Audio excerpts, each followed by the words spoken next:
is a unicorn slime. Mermaid slime that I really like. It's really nice and fluffy, huh? Should move the board. Yeah. So we're gonna remove that board. 3, 2, 1. Okay. Then we're gonna remove the board. And then we're gonna say, 1, 2, 3. So the board is removed. The table mats are removed. And now it's time for us to play with this slime.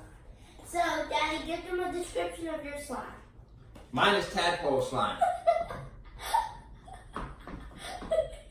What about you? Mine is mermaid slime or unicorn slime. It has a really weird texture that I like.